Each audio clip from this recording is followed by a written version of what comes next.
자, 오늘은 이제, 오늘이 사실은 제일 중요한 날인데, 오늘을 위해서 우리가 지금까지 열심히 어려운 이야기들을 막 공부를 했습니다. 지난 시간에는 이제 화두를 하기 위한 좀 사전 지식 같은 거를 좀 했다고 할 수 있죠. 화두가 뭔지.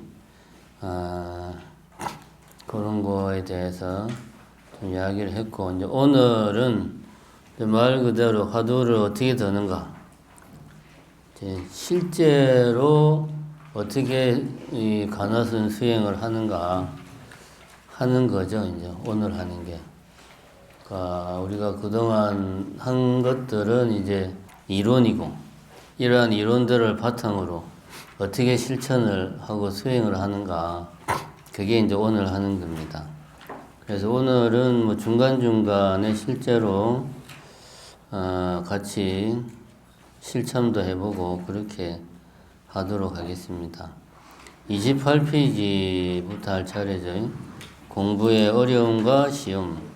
이 내용이 뭐 새로운 내용들이 계속 나오는 게 아니고, 어떻게 보면은 한 이야기들이 자꾸 반복되고 부연되고 더 이제 살이 더 붙는 그런 식으로 이야기가 전개되고 있어요. 이제 여기 이제 네 번째 보면 공부의 어려움과 시험. 여기서 공부는 수행을 말하는 거죠. 마음 공부의 어려움과 시험, 그런 말입니다. 뭐 시험 치는 그런 공부가 아니고, 초심자의 어려움과 시험이 있고, 다음에 이제 구참자의 어려움과 시험. 구참자라 하면 오랫동안 수행을 한 사람의 어려움과 시험이 있다, 그렇게 이야기를 합니다. 초심자의 어려움은 뭐 간단하죠. 수행이 아직 익숙하지가 않다. 우리들 생각하면 됩니다. 수행을 해야 되는데 이게 뭔가 마음대로 안 돼. 마음은 정말 열심히 하고 싶은데 마음이 말을 안 들어요. 어떤 때는 잘 되는 것 같기도 하고, 어떤 때는 죽으라 해도 안 되고. 여기 이제 초심자는 한마디로 말해서 아직 공부하는 법을 나만의 공부 방식을 아직 내가 찾지 못한 거예요. 뭐 어렵게 생각할 거 없습니다. 초심자한테 제일 필요한 거는 시간이죠, 시간. 서두를 필요가 전혀 없고, 시간을 가지고 꾸준히 하다 보면 자기만의 이제 그 화두를 드는 법, 자기만의 비결이 생깁니다. 이거는 뭐 남이 하란다고 되는 것도 아니고 자기 감이거든요, 감. 감을 어떻게 내가 설명을 해줄 수가 있어요? 이거 설명을 못 해요. 본인이 하면서 그 감을 자기가 찾아야 돼요. 이거는 교육으로 되는 게 아니에요. 뭐 우리가 뭐 참선을 지도한다 하는 거는 잘못하고 있을 때 그렇게 하지 마라 라고 하는 건 할 수 있어도, 이렇게 해라고 이야기했는데 그렇게 못하는 거에 대해서는 뭐 부처님도 어떻게 할 수가 없죠. 아직 자기만의 감을 못 찾았으니까. 그게 초심자의 어려움입니다. 다른 거 아닙니다. 그래서 그 이야기가 28페이지 밑에 쭉 나옵니다. 그래서 이제 초심자의 쉬운 점은 뭐냐? 29페이지에 나오는 게 신심과 장영심과 모심 세 가지만 갖추면 된다. 어려운 점은 익숙하지 않은 거고, 반면에 그게 또 쉬운 점이 되겠지. 왜냐하면 아직 뭔가가 세팅이 안 된 상태이기 때문에 이제 세팅만 하면 되는 거예요. 구참자들은 이미 예를 들면 잘못된 습관, 잘못된 패턴이 딱 틀에 박힌 뭔가가 잡혀져 있으면 그거를 다 없애고 새롭게 만들어내는 게, 아예 그냥 아무것도 없는 상태에서 새로 하는 게 훨씬 더 쉽죠. 이게 동전의 양면입니다. 초심자는 아직 뭘 해도 자기한테 익숙한 게 없으니까 힘들지만 동시에 뭐든지 다 받아들일 수가 있다. 또 그게 또 쉬운 점이기도 하다는 거지. 그래서 여기 보면 이제 신심, 장영심, 무심만 갖추면 된다. 신심은 믿음이죠, 믿음. 믿음에 대한 이야기는 뭐 여러 각도에서 우리가 할 수 있는데 여기서는 수행과 관련되어서 믿음이라는 것은 가장 큰 거는 자기 자신을 믿는 거죠. 그 자기 자신을 믿는다는 것은 여기 나오지만 내가 그 부처다 하는 믿음, 이게 없으면 이 공부를 하다가도 내가 이걸 왜 하나, 뭐하러 굳이 힘든 거를 내가 사서 고생을 하지, 이런 생각이 들기 때문에 내가 부처라는 생각이 확고하게 있어야 되고, 그 다음에 어쨌든 부처님 가르침에 따라서 수행을 하니까 부처님 가르침에 대한 믿음이 있어야 되고, 이거는 뭐 너무나 당연한 겁니다. 참선이나 명상 수행에서 제일 중요한 것은 자신을 믿는 거예요. 그래야지만이 두 번째 장영심, 꾸준히 한 가지만 하는 게 가능합니다. 왜 초심자들이 뭐 처음에는 가나선을 한다고 하다가 또 야 요즘은 비파사나가 대세라는데 그래서 또 비파사나도 좀 해봤다가 또 뭐 그게 아니고 요즘은 티베트 불교식으로 해가지고 티베트식으로 기도를 해야 된다는데 뭐 티베트식으로도 했다가 뭐 요즘은 미국에서 들어오는 뭐 무슨 명상 8단계 뭐 요런 게 또 요즘 유행이라서 그것도 해봤다가 왜 자꾸 이거 했다가 저거 했다가 하는 이유가 다른 게 아니죠. 뭔가 하나를 하는데 뭐가 당장 뭐가 안 나와. 그러니까 이거 아닌가? 고개를 갸웃거리니까 다른 데 눈길이 가는 거죠. 근데 이제 장영심이라고 하는 건 다른 게 아닙니다. 어차피 어느 길을 가든지 도착하는 곳은 똑같다 이거야. 다만 그 길이 산길이냐, 경부고속도로냐, 비행기를 타고 가냐, 그런 차이가 있지. 가는 건 똑같아요. 도착하는 곳은. 어떤 사람은 1시간 만에 가고 어떤 사람은 1년 만에 가고 그 차이가 있지. 꾸준히 가면 갑니다. 그게 자기를 믿는 거예요. 내가 지금 하고 있는 거에 대해서 믿음이 있어야 돼요. 그 말은 자기를 믿는 거죠. 그러니까 신심과 장영심은 다르지 않아요. 한 가지를 꾸준히 하는 거는 자기 자신에 대한 믿음이 없으면 못합니다. 그 다음에 이제 세 번째가 무심은 요 참선의 선결 조건으로 우리가 저번 시간에 이야기를 했던 거죠. 모든 인연을 다 놓아버리는 것, 만연방화하면 일념불생한다. 이것이 참선의 선결 조건이다. 그래야지만이 마음을 밝힐 수 있다. 견성, 법성, 아니면 공성, 아니면 연기실성을 내가 볼 수가 있다. 그 이제 무심은 그걸 말하는 거죠. 이런 것들을 쉽게 말하면은 이제 내가 참선을 시작한다.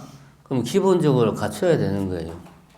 누구든지 간에 어쨌든 믿음이 있어야 되고 한 가지를 꾸준히 해야 되고 모든 것 눈으로 보는 것, 귀로 듣는 것, 코로 냄새 맡는 것, 마음속으로 기억 속에서 떠올리는 이 모든 것에 대해서 내가 끄달리지 말고 무심하게 다 일체에 대해서 신경을 꺼버려. 그렇게 해야 수행에 들어갈 수 있다. 요거는 뭐 한 이야기니까 넘어가고. 이제 화두드는 법에 대해서 30페이지에 나옵니다. 요거를 아주 중요하니까 제가 한번 읽어보겠습니다.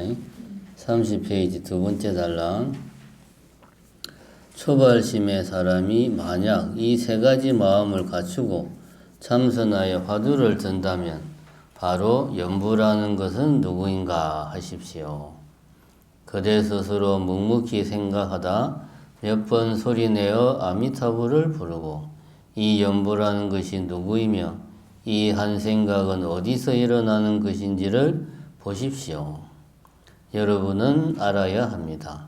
이 한 생각은 내 입에서 나온 것도 아니고 내 몸에서 일어난 것도 아니라는 것을 만약 그것이 내 몸이나 입에서 일어난 것이라면 내가 죽고 나서도 내 몸과 입이 여전히 존재하는데 왜 연보를 못합니까? 여러분은 알아야 합니다. 이 한 생각은 내 마음에서 일어난 것이니 바로 그 마음에서 생각이 일어나는 곳을 포착하여 예리하게 살펴보기를 마치 고양이가 쥐를 잡으려고 할 때처럼 모든 정신을 여기에 집중하여 일체 딴 생각이 없어야 합니다.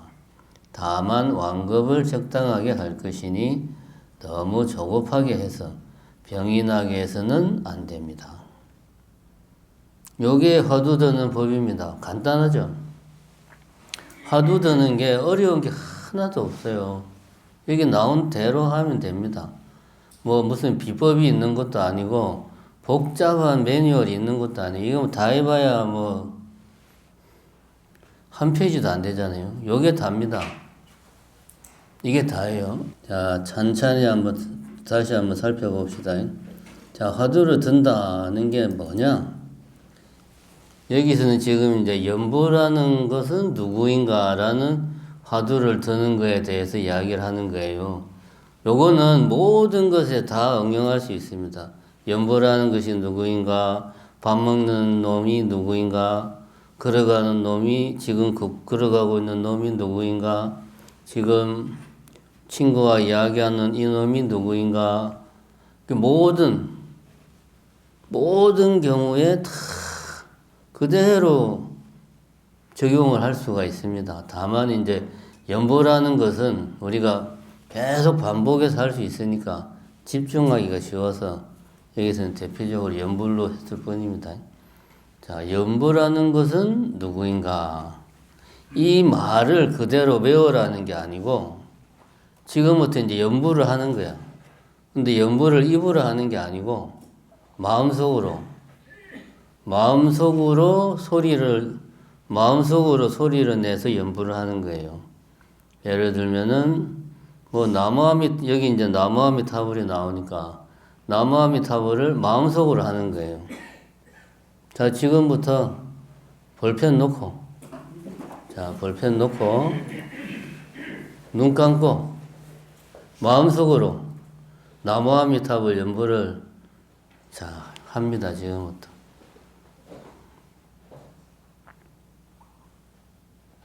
마치 실제로 연불을 하듯이 소리만 안 낸다 뿐이지 리듬을 타가지고 목탁이 있으면 목탁도 친다고 생각하고 리듬을 타가지고 실제로 연불을 하는 거예요. 소리만 안 낸다 뿐이지. 이렇게 이제 일정한 패턴으로 이게 이제 정착이 되죠. 그 리듬 같은 게. 그러면은 내가 소리를 내고 싶어서 내는 게 아니고 그냥 마음속으로 하다 보니까 나도 모르게 소리가 입으로 그냥 마음속으로 하는 연불이 입으로 새 나온다는 그런 느낌으로 연불을 한번 해보세요. 소리를 내가지고 소리를 크게 할 필요 없어요. 크게 할 나무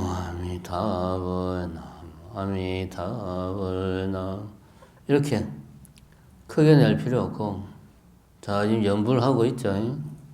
연불을 지금 하고 있습니다. 그러면은 이 연불하는 소리 마음속으로 내는 소리든 입으로 작게 내는 소리든 그 소리에 마음을 집중을 해요. 그 다음에는 이제 상상을 하는 거예요.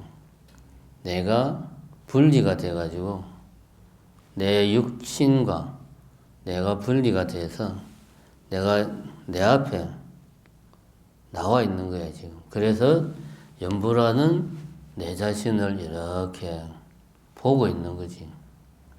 연보를 한 내 자신을 이렇게 보고 있는 거예요. 마치 남이 연보라듯이 남이 연보라는다는 그런 느낌으로 연보를 하는 거예요.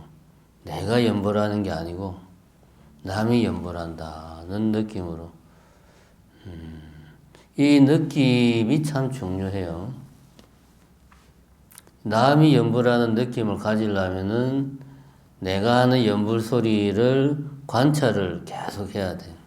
소리가 어떤 톤인가, 큰가, 작은가, 발음이 어떤가 계속 관찰하다 보면 내가 말하는 것 같지가 않은 느낌이 들어요. 그때 여기 나오는 이제 이 연부라는 것이 누구인가 요 생각을 하는 거예요. 도대체 무엇이 연부를 하고 있나? 지금 연부라는 놈이 도대체 뭐냐? 그 생각을 한편으로 하면서 한편으로는 연부를 하는 거예요. 그러니까 한편으로는 내가 연부를 하고 또 다른 한편으로는 그런 뇌를 내가 관찰을 하고 그렇게 하는 겁니다.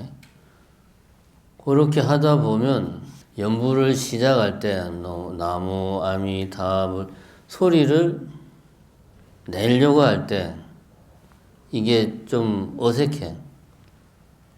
자연스럽게 그냥 나무, 아미, 다불이 계속 나와야 되는데 계속 하다 보면 관찰을 계속 하다 보면 좀 어색해요. 그 상태에서 여기 이제 이 한 생각이 어디서 일어나는가.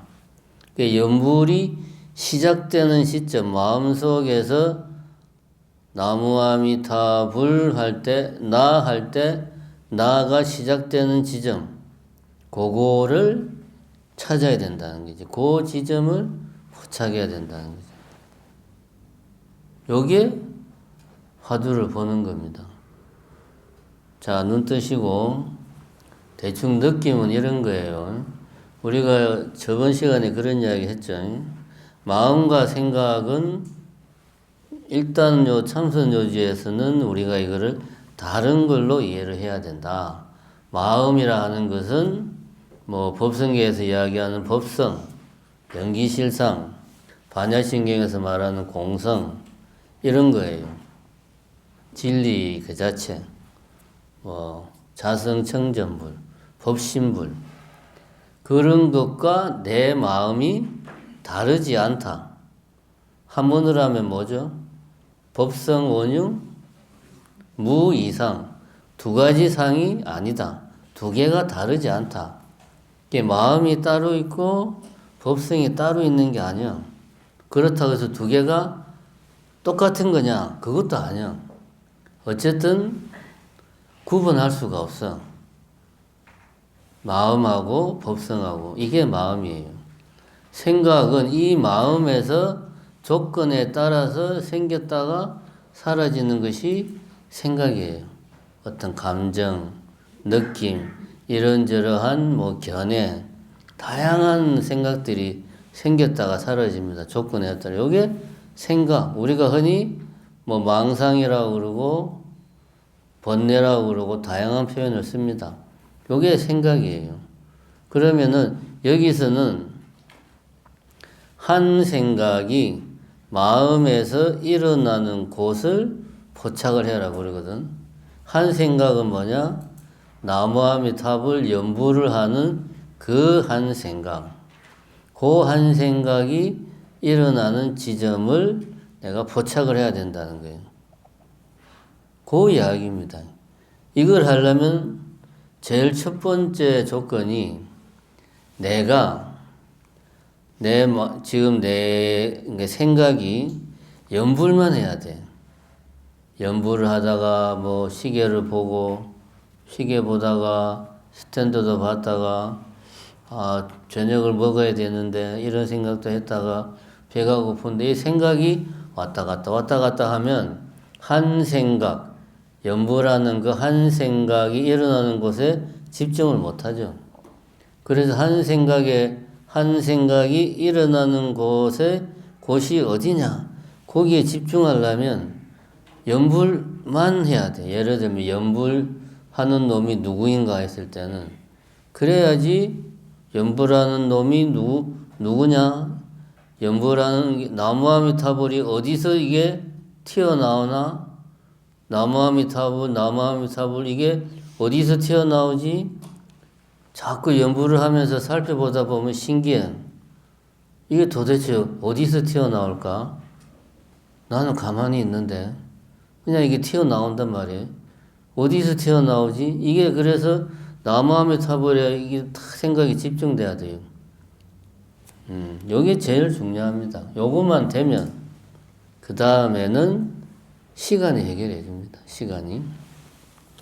자, 여기서 포인트는 나무아미타불을 아무 생각 없이 나무아미타불만 열심히 하라는 게 아니죠.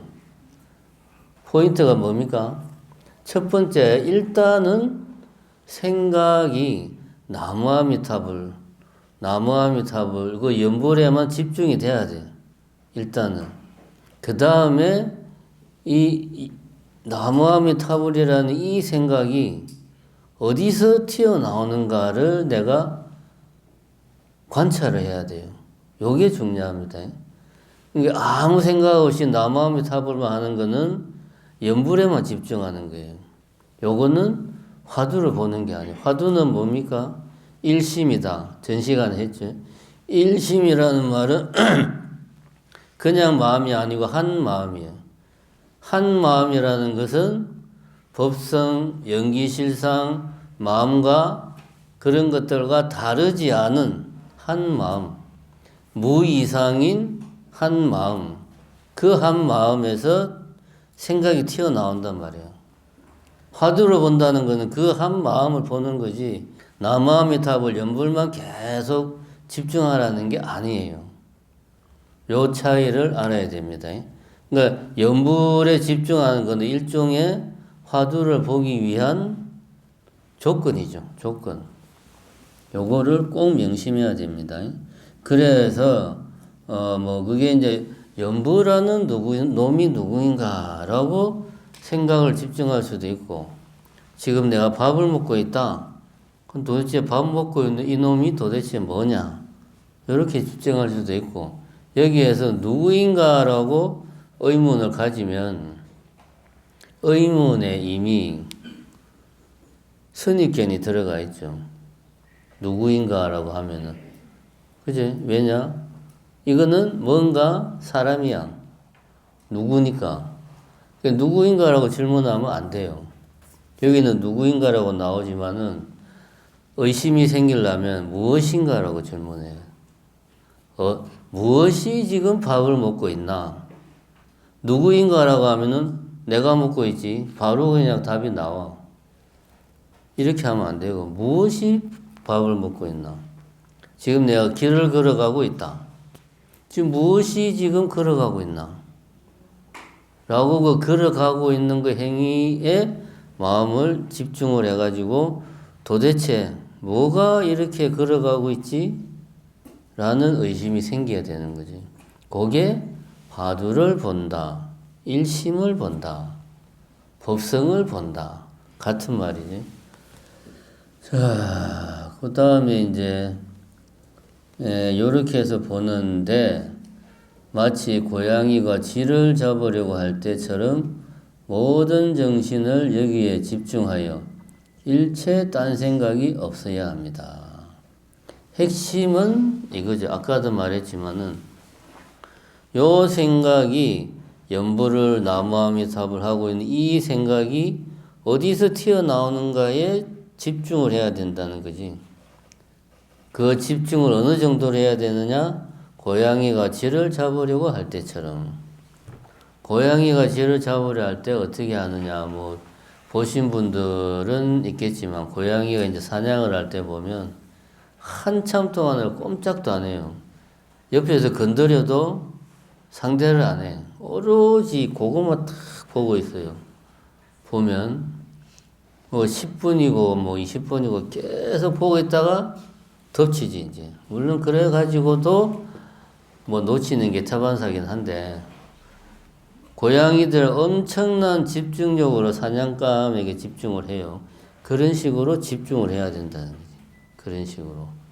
그러니까 이제 공부를 시작할 때는 예를 들면 이런 연불시수, 연불하는 놈이 누구인가라는 한 가지 주제를 딱 정해가지고 거기에 집중하는 훈련을 해야 돼요.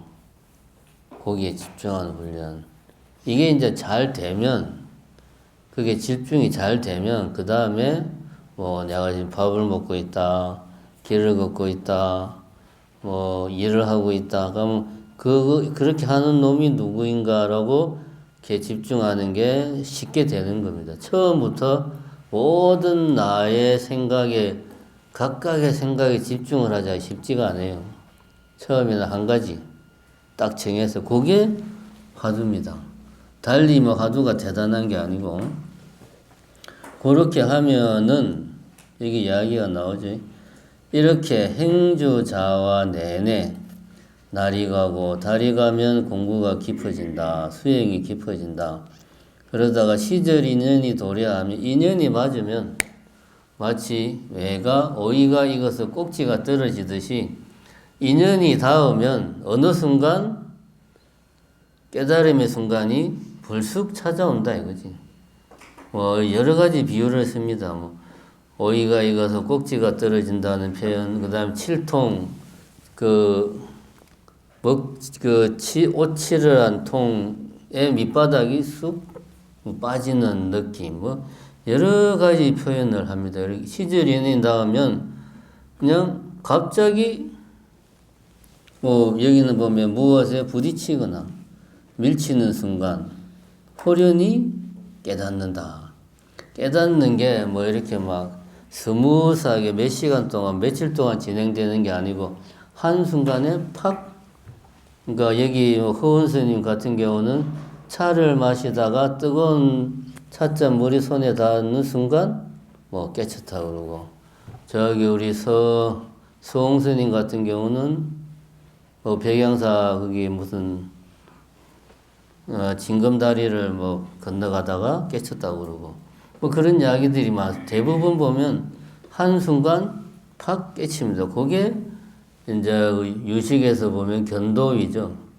견도위라고 해서 15찰나간의 연기실상의 세계를 직관하는 거지. 직관한다. 그래서 그 직관하고 나면 그 이전으로는 다시는 돌아가지 않는다. 뭐 그런 이야기를 합니다. 어쨌든 화두 듣는 법은 요 30페이지 이게 답니다. 뭐 다른 거 없어요. 중요한 거는 내가 감을 잡아야 돼요. 어떻게 해야지 화두를, 그러니까 뭐 나무아미타불을 한다 그러면 나무아미타불하는 이놈이 도대체 뭐냐 하는 그 의문이 어떻게 하면 생기는가. 그 방법은 내가 아무리 설명을 해도 아무 소용이 없어요. 본인이 그거는 스스로 체득을 해야 돼요. 나만의 방식, 자기만의 노하우, 자기만의 비법. 이거는 남이 가르쳐 준다고 되는 게 아닙니다.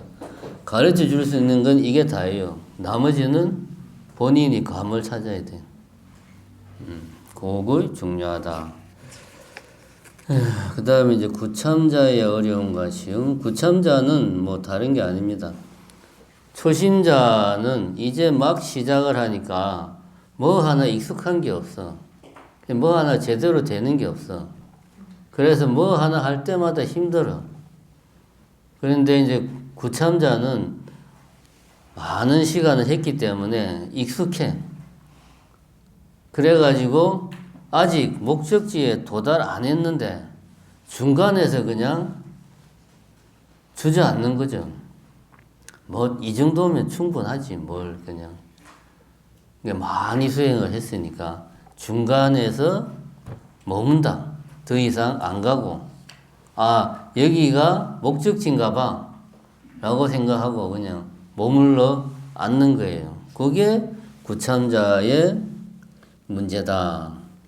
그래서 31페이지에 오래 참고한 사람의 어려움은 자제하고 명백함으로 그 상태로 중간에서 머물러 있다. 길을 끝까지 가야 되는데 다 안 가고 뭔가 다 온 것 같아 기분이. 그래서 중간에 그냥 신혼부 휴게소에서 그냥 계속 눌러 있는 거예요. 그러면 어떻게 해야 됩니까? 계속 가야 되겠죠. 머물러 있는 게 아니라. 근데 이게 쉽지가 않아요. 그걸 이제 표현하는 게 유명한 말이 이제 백척간두 진일보라. 백척이나 되는 간, 대나무 간, 두, 머리두. 백척이나 되는 대나무 꼭대기에서 한 발짝 앞으로 나서라 이거지. 백척이면은 한 척이 30cm니까. 백척이면은 30m잖아요. 와우장룡에 보면 누구냐, 주윤발이하고, 누구요, 그 여자. 하여튼 주윤발이하고 둘이서 대나무 위에서 막 하잖아요. 그 높은 대나무 위에 올라가가지고 후공을 향해서 한 발을 내디뎌야 된다 이거야. 그만큼 어렵다 이거지. 그 맨정신으로 됩니까, 그게? 안 되죠. 그러니까 중간에 머물러 있는 거예요. 누구나 갈 수 있으면 다 깨달았지. 이게 백척간두 진일보라는 말입니다. 왜 그렇게 해야 되느냐? 중간에 머물러 있다는 말은 다른 게 아니죠. 고요히 있을 때는 33페이지. 고요히 있을 때는 공부가 잘 되는데 움직이고 있을 때는 또 공부가 안 돼. 이게 반밖에 안 왔거든 지금. 고요히 있을 때나 움직일 때나 다 수행이 잘 돼야 되는데 반밖에 안 돼가지고 고요히 있을 때는 가만히 앉아 있을 때는 잘 되는데 지하철 타고 가는데 옆에서 그냥 애들이 막 떠들면은 집중이 안 되는 거예요. 이런 이야기죠. 선원에서 참선 막 2시간 할 때는 엄청 잘 되는데 집에 딱 오면 그때부터 마누라 떠들고 애들 떠들고 뭐 공부가 안 되는 거야. 이거 말하는 거예요. 이거는 흔히 하는 말로 반풍수죠. 반풍수. 물론 우리는 여기도 못 갔습니다. 아직. 그 다음에 같은 이야기입니다. 평상시에는 수행이 잘 되는데 어떤 경계를 만나요. 그러니까 내 마음을 힘들게 하는 어떤 사건, 상황, 어떤 문제가 닥치면 그때는 막 번뇌가 막 내 안에서 일어나는 거지. 화가 난다거나 슬퍼한다거나 괴로워한다거나. 이건 이제 중간에 머물러 있으니까 그렇다는 거지. 이게 다 뭐냐?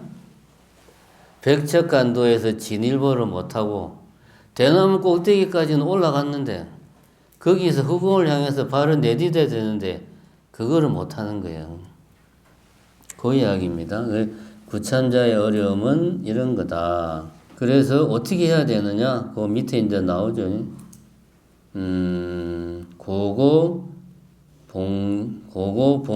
봉정립, 심심해저행. 높고 높은 봉우리 꼭대기에서 서고 깊고 깊은 바다 밑바닥을 가라. 그러니까 이거는 마치 백척간두 진일보 하듯이 정말 봉우리 높은 곳까지 올라가서도 그 위에 이제 올라가겠다는 그런 마음으로 바다 저 밑바닥을 걸어간다는 마음으로 그렇게 해야 된다. 물론 저도 이 경지까지는 못 가봐서 할 말이 없습니다. 그렇다고 그럽니다. 자, 그 다음에 33페이지 화두는 한 마음이다. 제가 여러 번 이야기했지. 왜 일심이냐? 화두는 마음인데 굳이 일심이라고 한 것은 일이라고 하는 것은 뭐다? 무이상이다. 2가지 상이 없다고 할 때 그 하나를 말하는 거다. 즉 마음과 연기실상이 다르지 않다. 마음과 법성이 다르지 않다. 마음과 공성이 다르지 않다. 그렇다고 해서 2개가 똑같은 거냐? 또 그건 아니다. 그럼 마음이 연기실상 세계의 일부냐? 그것도 아니에요. 근데 다른 건 아니에요. 우리가 연기실상의 세계를 깨닫는 유일한 방법은 내 마음을 관찰하는 거예요. 관찰하는 것이다. 왜냐? 내 마음이 연기실상의 세계고 내 마음이 법성이고 내 마음이 진리니까 진리의 세계니까 내 마음을 관찰하는 게 깨달음으로 가는 우리가 연기실상의 세계를 직관하는 유일한 길이다. 그래서 화두는 일심이다. 그 말입니다. 그 이야기가 그 밑에 줄에 나옵니다. 흑운과 같이 움직이지 않으면서 모든 곳에 두루하다. 움직이지 않는다. 법성계에서 하는 말은 제법 부동 본래적이다. 그지? 움직이지 않고 본래 고요하다. 모든 곳에 두루하다. 모든 곳에 두루하다는 말은 이것 따로 저것 따로 이것은 여기에 있고 저것은 저기에 있고 나는 여기에 있고 여러분은 저기에 있고 이것은 두루한 게 아니죠. 그죠? 두루하지 않은 것은 분별되는 것은 두루하지가 않지. 근데 두루하는 것은 말 그대로 여기에도 있고 저기에도 있고 우리가 상상할 수 있는 그 어디에도 다 있는 거예요. 그 어디에도. 그러니까 요거를 굳이 말로 표현하면은 뭡니까? 두 가지 상이 아니다. 이 이상으로는 말로 표현을 못해요. 그래서 화두는 일심이다. 법성이다. 그 다음에 이제 도거와 혼침이 나옵니다. 도거는 수행을 너무 급하게 하면 마음이 들떠가지고 이제 마음에 조바심이 생겨서 도거가 생기고, 혼침은 화두의 핵심은 의심이 들어야 되는데 의심이 없이 그냥 가만히 있으면 사람이 그냥 마른 나무같이 그냥 마치 죽은 나무처럼 가만히 있는 거죠. 이게 이제 혼침. 혼침하고는 다른. 혼침은 그냥 말 그대로 정신이 망한 거고, 그게 이제 혼침. 이게 화두가 성성해야 되는데, 이게 도대체 뭘까라는 생각이 계속 끊이지 않아야 되는데, 아무 생각 없이 그냥 정신이 자기가 자는지도 모르고 살짝 잠이 들어있는 게 이게 이제 혼침인 거고, 도거는 도대체 이게 뭐지? 빨리 내가 알아야 되는데, 이렇게 막 혼자서 막 조바심을 내는 게 도고, 어느 쪽도 맞는 게 아니다. 그 다음에 이제 이 망상에 대처하는 법이 나옵니다. 화두를 드는 데 있어서 제일 화두를 드는 데 장애하는 게 망상이니까, 망상을 대처하는 법은 좀 내려가면 있습니다. 망상이 계속 이어지지만 않게 하면 망상은 자연히 없어진다. 우리가 망상을 대할 때 해서는 안 되는 게 첫 번째가 망상을 두려워하거나, 제가 여러분에게 말하지만 망상을 두려워하지 말고, 첫 번째는 망상을 두려워하는 거. 두 번째는 내가 이 망상하고 싸워서 이기겠다. 그래서 망상의 힘을 허비하는 것. 이렇게 하면 안 된다. 그럼 어떻게 해야 되느냐? 그냥 망상이구나 라고 알아차리기만 하면 된다. 이 이야기는 많이 듣던 이야기죠. 요건 이제 뭡니까? 남방불교에서 흔히 하는 이야기잖아요. 알아차리기만 하면 된다. 보면 사라진다.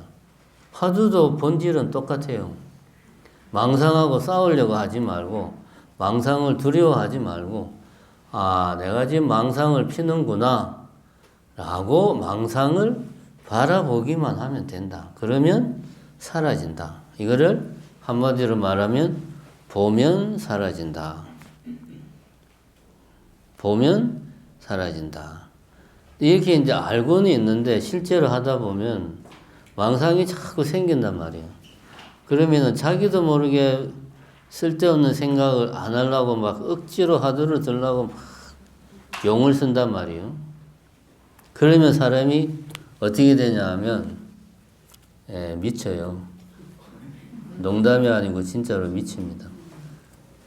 미친다는 말은 뭐냐 하면 과도한 정신적인 스트레스 때문에 본인이 본인 상황을 인정을 못해. 흔히 하는 말로 정신분열이 생기는 거예요. 헛게 보여. 진짜로 미칩니다. 농담이 아니고. 이게 마음 공부가 참 잘못하면 엄청 위험한 거예요. 제 도반에 미쳐서 죽은 도반도 있어요. 웃을 일이 아니고 진짜로. 이게 망상은 그냥 망상이구나 생각하면 안 돼요. 바라봐야 돼. 그냥 망상이구나. 생각은 뭡니까? 이건 망상이네. 내가 망상 피우면 안 되지. 이거는 생각이죠. 그냥 바라봐야 돼. 망상이구나. 여기서 끝. 이 이상 더 나가면 안 돼요. 물론 졸면 더 안 되고. 그런 말이 있습니다. 조는 것보다 차라리 망상 피는 게 낫다. 1시간 동안 졸면은 그거는 공부를 하나도 못하는 건데 망상이라도 피면 그 망상 피는 그 힘이 있잖아. 그 힘이 있으니까 그 힘만 잘 돌리면 그게 수행으로 전환이 되는데 자면은 이거는 약도 없어요. 자면. 근데 대부분 망상 피거나 자요. 앉아있으면. 자, 그 다음에 제 2장을 봅시다. 이게 내용이 새로운 내용이 아닙니다. 2장에 보면은 이제 공부의 입문 방법이라고 되어 있는데 도를 깨치는 성결 조건이라고 나오잖아요. 첫 번째가 인과를 깊이 믿어라. 요게 이제 뭐 뻔한 이야기 같은데 불교는 사실은 불교에서 윤회를 빼고 나면 없어요. 어떻게 보면. 그러니까 나는 윤회를 못 믿겠다. 그러면 뭐 불교의 교리를 아무리 공부를 해도 핵심적인 알맹이가 없는 거나 마찬가지입니다. 보면 불교 교리가 발전한 여러 가지 이유가 있지만 그 중에 하나가 어떻게든 윤회를 설명해 보려고 하는 가전 노력이 불교 교리를 발전시킨 원동력 중에 하나예요. 이 윤회는 일단은 불교 교리를 이해하려고 하면 윤회를 인정해야 됩니다. 그러고 나서 불교 교리를 다 이해하고 나서 윤회 이거 아닌 것 같아. 그러면 이제 뭐 불교하고는 빠이빠이 하는 거죠. 윤회는 일종의 인과입니다. 인과. 좁은 인과의 넓은 인과의 세계에서 한 파트예요. 연기를 다른 말로 인과라고 말을 하잖아요. 인과를 믿지 않는다는 것은 연기법을 믿지 않는 거예요. 그럼 부처님 말씀을 안 믿는 거예요. 부처님이 발견한 진리를 내가 지식으로는 아는데 그걸 내 삶으로 받아들이진 않는 거죠. 그런 거는 우리는 별 의미가 없어요. 그거는 그냥 지식으로 불교를 아는 거지. 그 이야기를 하는 겁니다. 여기 이제 다른 거는 읽어보시고, 유리왕이 석가족을 죽인 곳. 유리왕은, 빈비사라 왕이죠. 빈비사라 왕. 이제 불교 경전에 많이 나오는 왕. 콤플렉스가 상당히 많았던 왕이에요. 엄마가 좀 천한 신분이었던가? 뭐 하여튼 그래가지고 콤플렉스가 많았던 왕입니다. 그 이야기가 나오면, 요 이야기의 핵심은 그거죠. 부처님도 석가족이 멸망하는 과보는 부처님도 그거는 막을 수 없다. 정해진 과보는 피할 수 없다. 그 이야기죠. 그 다음에 백장 스님이 여우를 제도한 고사. 요거는 이제 유명한 이야기입니다. 인과불매라고 해가지고. 요 이야기는 그거죠. 어떤 노인이 백장 스님이 법문하는 자리에 어떤 노인이 와서 제가 사실은 그 전에 이 절에 살던 스님인데 누가 물어봐가지고 뭐라 그랬냐 불락인과라고 답을 했다. 그래서 그 답을 그렇게 해가지고 내가 여우가 돼가지고 지금 500년 동안 이러고 있다. 어떻게 하면 이걸 내가 벗어날 수 있냐?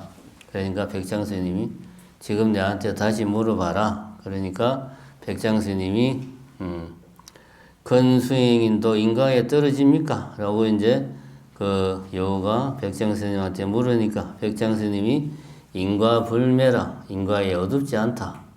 라고 대답을 했다. 이 이야기는 뭡니까? 인과 자체는 법칙이다 이거죠.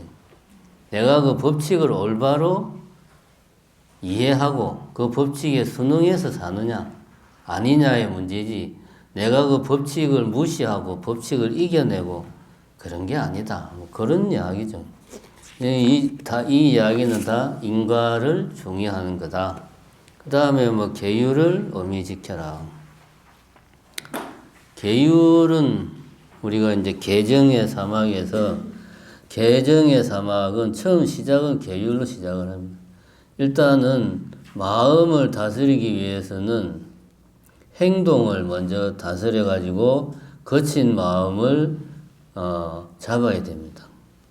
그러자면 행동을 먼저 다스려야 돼. 행동을 다스리는 게 계율입니다. 행동을 다스리는. 그래서 계율이 가장 기본입니다. 계율이 바로 서야 그 다음에 개정, 선정에 들 수가 있어요. 거친 번뇌를 내가 다스릴 수가 있어야 선정에 들어갈 수 있어요. 거친 번뇌를 다스리자면, 계율을 지키지 않으면 힘들다. 이 계율을 잘 지켜야 선정에 들어갈 수 있다. 선정에 들어가야 지혜가 밝아진다. 요 말은 허운 스님 표현을 빌리면 뭡니까? 마음을 밝혀서 성품을 본다. 그 말이 선정에 들어가야 지혜를 밝힌다는 말이랑 같은 맥락입니다. 마음을 밝히는 게 선정에 들어야 마음이 고요해지니까, 마음이 고요해지면 거기에 뭘 비춰도 다 비친다 이거지. 그 상태가 되어야지 내가 연기실상의 세계를 직관할 수가 있는 거예요. 견성할 수가 있는 거죠. 그래서 선정에 들어야 지혜를 밝힐 수 있다. 개정해 사막에서 선정에 들어야 지혜를 밝힐 수 있는 거예요. 근데 선정에 들려면 행이 먼저 바로 돼야 돼. 그게 계율이다. 그래서 제가 이제 지난 시간 첫 서두에 그런 말을 했습니다. 만약에 허운 스님이 우리나라에 태어났었다면 과연 한국 불교가 어떻게 변했을까? 그런 생각을 가끔 해보기도 한다. 그런 이야기를 하는 이유가 뭐냐 하면, 우리나라 불교, 지금 현재 불교는 사실은 조선 후기에 불교가 자기 정체성이 많이 좀 흐려진 상태에서 혜성같이 등장한 스님이 누굽니까? 경허 스님이죠. 경허 스님이 혜성같이 등장해가지고 희미하게 쇠락하는 조선 후기의 한국 불교를 다시 중흥시켰어요. 그래서 지금의 이 선정 중심의 한국 불교를 다시 세운 분이 경허 스님이란 말이에요. 근데 이제 경허 스님이 평가가 서로 다양한 평가가 있지만 계율에 상당히 관대했어요. 그래서 지금 우리나라 불교가 문제 중에 하나가 계율에 대해서 좀 관대하다는 그런 문제가 있어요. 대만 불교하고 비교해 보면 우리가 충분히 바로 알 수가 있습니다. 대만 불교의 뿌리는 허운 스님이거든요. 중국도 마찬가지입니다. 청나라 후기에 불교가 흐지부지 그냥 힘을 별로 발휘를 못하다가 허운 스님이 등장을 해가지고 새로운 또 불교의 바람을 확 일으켰는데, 중국은 이제 결정적으로 공산화가 되면서 이렇게 새롭게 일어난 불교가 어쩔 수 없이 이제 대만으로 다 내려간 거죠. 그 이제 가니까 거기에 절이나 탑 같은 거를 다 이고 매고 갈 수 없잖아요. 그러니까 스님들이 몸만 대만으로 다 간 거야. 뭐 불광선사, 자제공덕 이 스님들이 다 그런 스님들이에요. 몸만 대만에 가서 거기서부터 다시 처음부터 불교를 일으킨 거죠. 그래서 지금 대만 불교는 계율 불교라고. 철저하게 계율을 지키는 거. 그러니까 어쨌든 계율이 가장 중요합니다. 계율은 뭐 복잡한 게 없어요. 5개만 잘 지키면 됩니다. 어렵게 생각할 거 없어요. 그게 더 어렵지만 하여튼. 다음에 신심을 굳게 지녀라. 신심 부분은 앞에 우리가 29페이지에 보면 초심자의 어려움과 시험할 때 29페이지 맞죠? 거기 이제 초심자의 쉬운 점은 신심, 장영심, 무심을 갖추면 된다. 이 신심은 내가 부처와 다르지 않다 하고 자기 자신을 믿는 것, 그 다음에 부처님의 가르침 믿는 거, 이게 신심이다. 그 신심을 말하는 겁니다. 신심이 따로 뭐 특별한 신심이 있는 게 아닙니다. 내용을 읽어보시면 그 내용에서 크게 벗어나지 않습니다. 다만 왜 우리가 부처와 다르지 않은데 왜 나는 성불을 못했나? 내가 부처라는데 나 부처 아닌데 왜 그런가? 필사적으로 공부하지 않았기 때문이다. 42페이지 제일 마지막 단락에 보면 왜 우리는 지금까지 성불하지 못했습니까? 모두 법에 어긋나지 않게 필사적으로 공부하지 않았기 때문이다. 게을러서 그렇다. 한마디로 말해서 그 말이죠. 게을러서 그렇다는 말은 절박하지가 않다. 아직까지는 그런 이야기죠. 그 다음에 수행의 문을 정하라. 이거 앞에서 이야기했죠. 초심자의 어려움과 시험에서 장영문, 장영심 한 가지만 꾸준하게 해라.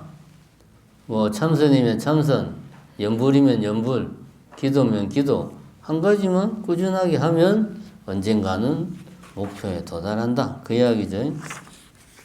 참선 방법. 자, 여기서 이제 이건원통 이야기가 나옵니다. 참선 방법 44페이지.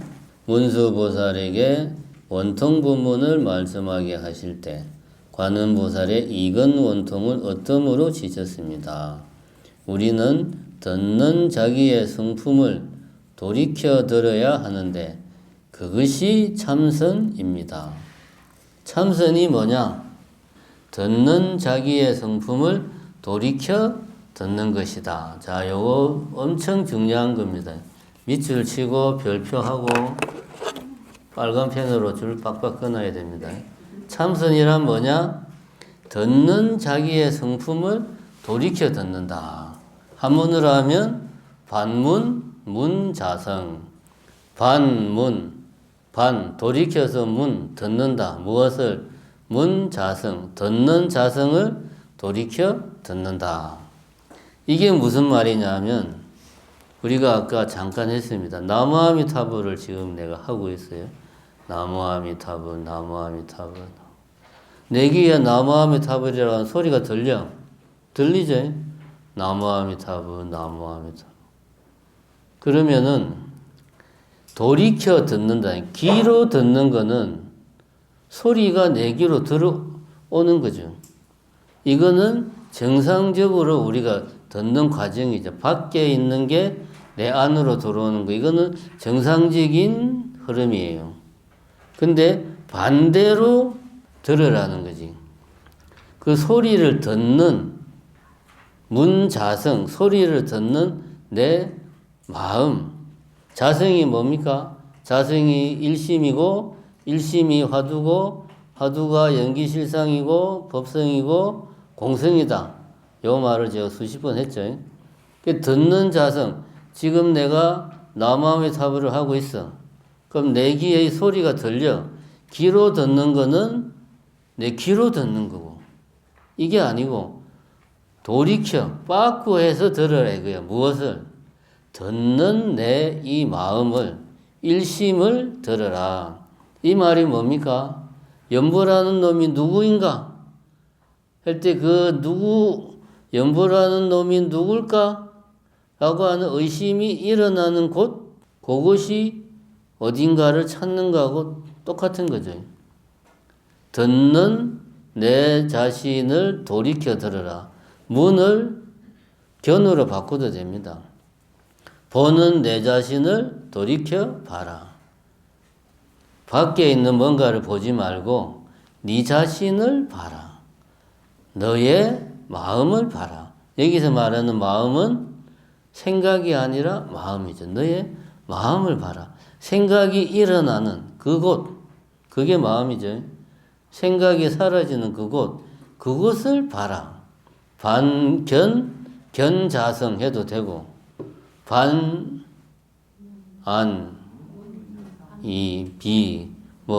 냄새 맡는 그 놈을 돌이켜서 냄새 맡아라. 이렇게 해도 되고, 이 말이 뭡니까? 우리가 이 육신의 감각기관이 작동하는 것과 반대로 내 자신을 느껴라는 거지. 내 자신을, 내 마음을 포착해라. 그 말이잖아요. 그게 반문문자성이다. 그럼 참선이라고 하는 것은 결국은 간화두다. 간화두의 간자는 볼간자란 말이지. 볼간자. 볼간자는 손수 밑에다 눈목자를 쓴 거예요. 요렇게 보는 게 볼간자. 눈 위에 손을 올리고 저게 뭐지? 자세히 보는 거.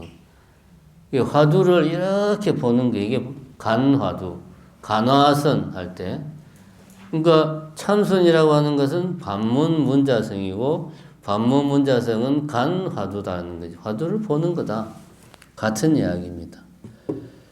그 다음에 화두를 할 때 좌선할 때 알아야 할 것. 좌선할 때 알아야 할 것, 이거는 이제 좌선이니까 앉아서 하는 거잖아요.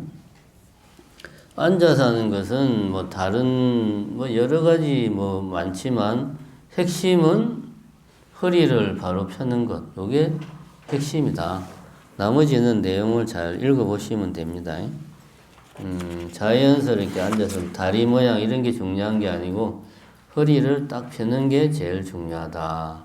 그 다음에 이제 46페이지에 견계불계 기계 잡혀라 그런 말이 나옵니다.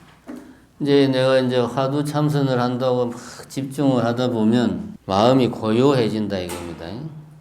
항상 지금까지의 우리의 그 생각이라고 하는 놈은 내 바깥으로 나가는, 밖에 뭔가를 보고, 내 밖에 있는 뭔가를 듣고, 내 밖에 있는 뭔가를 냄새 맡고, 내 바깥에 있는 뭔가에 대한 접촉, 내 바깥으로 항상 나갔는데 밖으로 나가던 거를 돌이켜서 거두어 두려.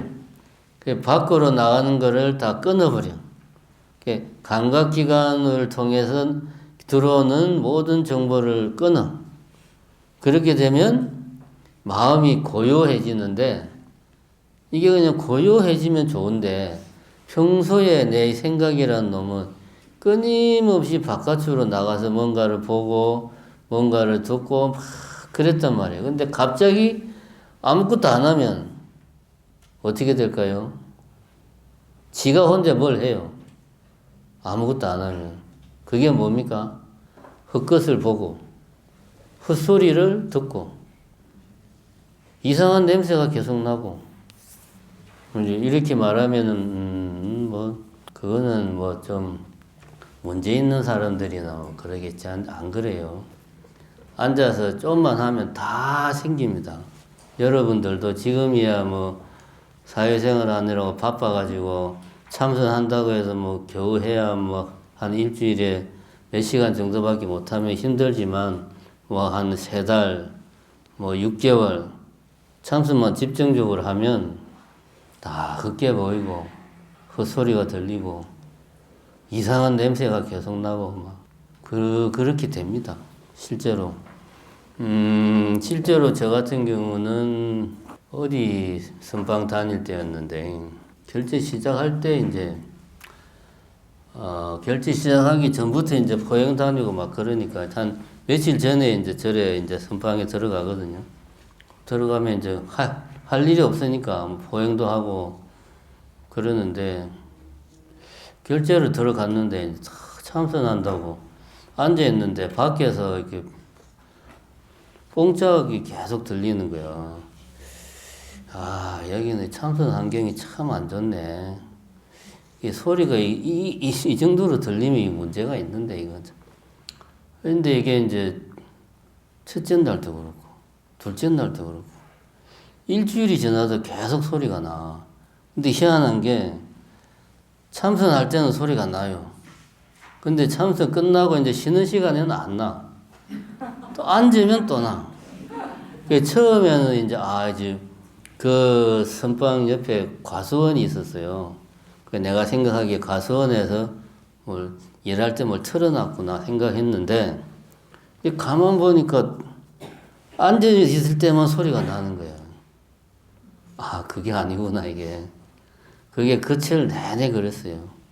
근데 이걸 내가 만약 이 소리가 왜 나지? 아, 이 소리가 나면 안 되는데 이러면 제가 어떻게 됩니까? 그러면 미쳐요, 이제. 노이로제 걸리는 거지.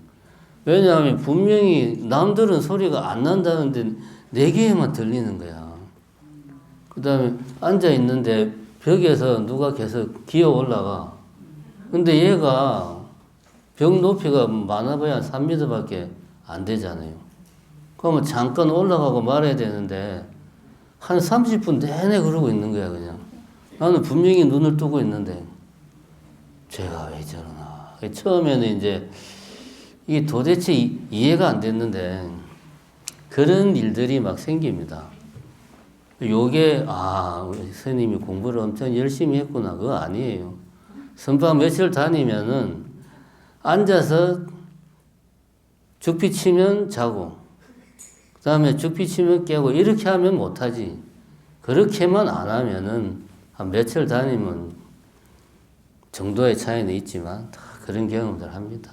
사람마다 다른데 양옆에서 그냥 막 동자들이 막 나와가지고 꽃을 뿌리고 생 난리도 다 피우고 별하별 별걸 다 해요. 안 좋은 것도 많아. 갑자기 음심이 막 일어나가지고 주체를 못할 정도로 그냥 정상적인 경우가 아니죠. 감정이 컨트롤이 안 돼요. 그런 게 많습니다. 그런 것들이 다 이거 말하는 거예요. 경계. 경계가 매우 많다. 근데 경계라고 하는 게 엄청 특별한 게 아니에요. 제가 아까도 이야기했지만 우리의 감각은 원래가 밖으로 나가도록 만들어진 거예요. 밖에 있는 걸 보고 밖에 있는 걸 듣고. 근데 이거를 안으로 돌이켜서 연부라는 이놈이 도대체 뭐지라고 안으로 돌이키니까 내가 계속 나가기만 하던 애가 할 일이 없는 거야. 그러니까 할 일이 없으니까 지가 만드는 거예요. 그러니까 이거는 그냥 또 경계가 왔구나. 그러고 말아버리면 됩니다. 그러면은 크게 공부하는데 방해도 안 됩니다. 사실 경계는 별로 중요한 게 아니고요. 경계보다 더 중요한 거는 이제 그 경안이라는 표현을 쓰는데 삼매까지는 아니고 집중이 잘 되는 상태. 화두면 화두, 연불이면 연불에 집중이 잘 돼서 잡념이 안 일어나고 집중이 잘 되는 상태. 그런 상태에 일단 가야 뭐가 경계도 생기고 뭘 하지. 그 상태에 못 가면 그냥 힘만 들어요. 그냥 힘만 들고 이제 그 상태를 내가 주로 이제 어떤 표현을 쓰냐 하면 그 상태가 예를 들면 자선을 한다고 앉아 있으면 서서히 생기는 게 아니고 한 10분, 20분 하다가 갑자기 모드가 탁 바뀌어. 순간적으로. 그러면서 그때부터는 주변이 조용해지고 조사 어록에 보면은 마치 찬물을 끼얹은 듯하다 이런 표현이 나옵니다. 그런 식으로 정신이 아주 머리가 엄청 맑고, 그러니까 그전에는 머릿속이 뭔가로 막 내 머릿속이 그냥 뿌연 게 막 차 있었던 것 같은데 갑자기 그게 싹 다 걷어지는 그런 느낌. 그리고 주변이 아주 조용해지고 집중이 엄청나게 잘 되고 잡생각이 하나도 안 들고 우리가 평상시에는 내가 지금 여기 앉아 있다, 뭐 손을 움직인다 이런 걸 다 의식을 하잖아요. 근데 그 상태에서 이런 게 의식이 안 돼. 내가 지금 앉아 있는지 서 있는지 그런 거를 내가 의식을 못 해. 요런 상태가 이제 뭐 경한 뭐 그런 표현을 씁니다. 산매까지는 아니고 그 상태에 들어가야 그때부터 의심이 생기는 거예요. 그 전에 말하는 의심은 억지로 그냥 용을 쓰는 거예요. 용을. 연부를 하는 놈이 누구지? 억지로 안 되는 의심을 쥐어 짜는 거예요, 그냥. 그렇게 해야 어느 순간 딱 이게 제대로 걸리면은 뭐 길면은 한 10분, 짧으면은 한 30초 그런 순간이 와. 그러면 그 상태에서 뭐 예를 들면 연부라는 놈이 무엇인가 의심을 들면 그것만 그냥 계속 이어져요. 다른 생각을 안 하니까. 그 상태에서 여기서 이제 말하듯이 이 의심을 일으키는 이 의심이 일어나는 곳이 어디인가를 이제 봐야 되는 거죠. 그 상태에서. 그거 말하는 겁니다. 이건 뭐, 요거를 명확하게 구별을 해야 돼요. 우리 평상적인 정신 상태에서는 의심이 아니에요. 그거는 그냥 의도적으로 의심하는 거예요.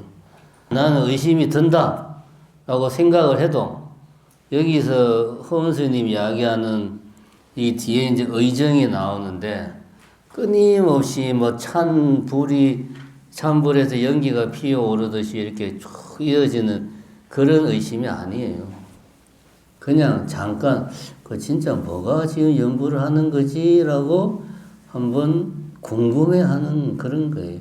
그거하고 착각하면 안 된다는 거예요. 내 말은. 완전히 종류가 다르다. 어떻게 할 수 있냐? 직접 해야 됩니다. 그건 뭐 본인이 경험을 해야지. 일단은 기분이 엄청 좋아요. 뭐 하여튼 기분이 좋아. 근데 거기서 나오면 기분이 아주 안 좋아. 왜냐하면 갑자기 그냥 머릿속이 뭐가 콱 낀 것 같고 잡생각이 많아지고 짜증도 막 나고 막 그럼 다시 막 용을 쓰는데 용 쓰면 또 안 되거든요 이게. 그래서 이제 이게 보통 하루에 한 번이라도 그런 순간이 오면 좋은데 안 올 때도 많아요. 그럼 그런 날 하루 종일 그냥 용만 쓰다가 공치는 거지 이제. 그 차이를 알아야 됩니다. 여기서 말하는 의심이라는 게 그냥 궁금해하는 일상적인 정신 상태에서 의심하는 그런 게 아니에요. 자, 손님과 주인 요 이야기를 잘 보셔야 됩니다. 요거는 아주 유명한 이야기입니다. 이게 무슨 경에 나오지? 이게 능언경에 나오는 이야기죠. 이게 아주 유명한 이야기입니다. 객진 두 글자를 마음에 새겨야 된다. 내용은 그런 거죠. 손님은 와서 머물다가 가지만 주인은 그 자리에 뭐 여관이면 여관에 계속 있는 거죠. 이게 주인과 손님의 차이점이죠. 그 다음에 티끌. 이 진이라는 게 티끌 진짜잖아요. 먼지. 여기 보면 표현이 나오죠. 중간쯤에 또 비가 개고 해가 나와서 찾았습니까? 햇빛이 문틈으로 들어오면 허공에 티끌들이 흔들리며 떠다니는 것을 보게 되는데 티끌은 이리저리 움직이지만 허공은 고요히 움직임이 없으므로 깨끗하고 고요한 것은 허공이고 흔들리는 것은 티끌이다. 그러니까 아주 햇살이 눈부신 날 문틈으로 방 안으로 햇빛이 쫙 들어오면 거기에 티끌들이 움직이는 게 눈에 보인다고요. 그럼 티끌이 움직인다고 해서 방 안에 허공이 줄어들었다가 뭐 늘어났다가 일로 몰렸다가 저리로 몰렸다가 그러는 게 아니죠. 방 안의 허공은 티끌이 움직이거나 말거나 그대로죠. 그래서 이 티끌이 움직이더라도 허공은 움직임이 없이 고요하다. 이것이 허공과 티끌의 차이다. 그럼 여기서 이제 문제는 그거죠. 주인과 객 중에서 어느 것이 생각이고 어느 것이 마음이냐. 허공과 티끌 중에서 어느 것이 생각이고 어느 것이 마음이냐. 주인과 손님 중에서 어느 것이 생각이고 어느 것이 마음이죠. 손님은 생각이고 주인은 마음이죠. 그럼 허공과 티끌 중에서 티끌은 생각이고 허공은 마음이죠. 근데 손님과 티끌을 비교해 보면 손님은 크죠. 티끌은 눈에 보이지도 않는데 아주 작죠. 그래서 손님은 거친 번뇌, 티끌은 미세한 번뇌라고 이야기를 합니다. 여기에서 우리가 요 허은 스님의 이 책은 왔다 갔다 하면서 봐야 돼요. 같은 이야기를 다른 식으로 계속 표현하기 때문에 18페이지에 보면 여러분들이 이거 끝나고 나서도 참선 요지는 앞으로 갔다 뒤로 갔다 계속 봐야 됩니다. 18페이지에 보면 이런 말이 나옵니다. 여기 이제 참선의 성결 조건 일체를 놓아라 하는 이야기를 하면서 18페이지 마지막 단락에 이렇게 모든 인연을 다 놓아버리면 망상은 스스로 없어지고 분별은 일어나지 않아 집착을 여의게 된다. 일체를 놓아버리면 만년방하하면 일념불생이다. 그 말을 하는 거죠, 지금. 만년방하를 하면 여기에 이르면 한 생각도 일어나지 않게 돼요. 일념불생하게 되어서 견성을 하게 된다. 그 이야기를 합니다.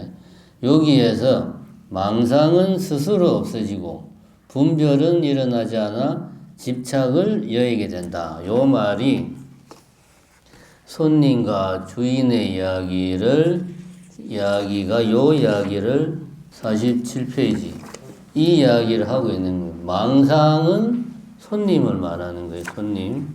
물론 이제 티끌도 망상인데 손님은 하룻밤 자고 다음날 되면 가잖아요. 가지 말라고 해도 자기 볼 일이 있으니까 가잖아요. 망상은 스스로 없어집니다. 손님은 때가 되면 지가 알아서 가요. 그 다음에 집착, 티끌 같은 경우는 집착을 어떻게 하면 여의는가? 분별은 일어나지 않아. 분별한다는 게 뭡니까? 이것은 책이다. 이것은 드림 카카오다. 이것은 시계다. 이게 분별하는 거지. 분별하는 게 나쁜 게 아닙니다. 우리가 분별을 못하면 생존할 수가 없어요. 그죠? 근데 수행할 때는 그 본질을 알아야 되기 때문에 우리가 연기실상을 알려고 하는 거지 분별 자체가 나쁜 게 아니에요. 분별해야 먹고 살지. 그죠? 요게 이제 분별하는 거야. 분별이 일어나지 않으면 즉 이것은 책이다라는 생각을 하니까 우리가 이것에 집착을 한다 이거지. 다시 말해서 이거를 보는 순간 책이라고 생각하는 거죠. 여기서 말하는 집착이라는 게 나는 책이 너무 좋아. 나는 책이 없으면 못 살아. 이 집착을 말하는 게 아니에요. 이 집착은 우리 중생들도 다 아는 거예요. 그거 말고 아주 뿌리 깊은 집착, 분별심에서 비롯되는 집착, 분별심을 불러일으키는 집착. 이것은 책이라고 생각하는 순간 우리는 이것을 다른 것과 분별하면서 이것에 대해서 집착을 한다는 거지. 이름을 부여하면서. 근데 이런 분별심이 사라지면 집착도 없어진다. 이 티끌이라고 하는 것은 눈에 보이지도 않잖아요. 지금 이 방 안에도 엄청나게 많은 먼지가 있지만 안 보이잖아. 우리 생활하는데 아무 문제 없잖아요. 근데 지금 우리가 여기 있는데 갑자기 밖에서 그냥 10대 애들이 그냥 우르르 여기 들어와서 깽판 치면 우리 여기 있는 삶이 완전 개판되잖아요. 이거는 거친 번뇌고 손님이죠. 그 10대 들어와서 막 난장판을 피우다가 나가겠지. 근데 티끌은 그게 아니죠. 있는지 없는지도 몰라. 그게 바로 이런 분별에서 비롯되는 분별심에서 비롯되는 집착. 가장 뿌리 깊은 집착. 그걸 말하는 거예요. 그래서 뭐 다른 표현을 쓰면 손님 같은 경우는 번뇌 때문에 우리 수행에 장애가 되는 것들. 이 번뇌장, 장애가 된다 할 때 장자. 그런 말을 쓰고 티끌 같은 경우는 이것은 책이다. 이게 뭡니까? 이것은 스탠드다. 정보죠. 다시 말하면 지식이죠. 그러니까 아는 바로서 인해서 알기 때문에 생기는 장애. 소지장. 소지, 아는 바에서 생기는 장애. 그게 이제 티끌은 소지장을 말하는 거예요. 그래서 티끌은 미세한 번뇌고, 이 티끌까지 우리가 소멸을 시켜야 연기실상의 세계가 보이겠죠. 요것을 정확하게 알아야 된다. 그래서 다시 한번 정리하자면 요 이야기에서 마음은 주인이고 생각은 손님이다. 마음은 일심이고 법성이고 공성이고 연기실상이고 손님은 망상이고 거친 번뇌고 생각이다. 마음은 허공이고 티끌은 일종의 그 분별심으로 인한 아주 뿌리 깊은 집착, 미세한 번뇌 이런 것이다. 이걸 소지장이라고 한다. 이런 것들을 우리가 소멸을 시켜야 연기실상의 세계가 드러난다. 그래서 48페이지 두 번째 단락에 보면 망상이 스스로 일어나거나 없어지는 것일 뿐. 아까 말했죠. 망상은 스스로 없어진다. 스스로 일어나거나 없어지는 것일 뿐 본래 여여부동한 자성을 가리지 않는다. 자성은 일심은 그대로 있다. 그런 이야기죠.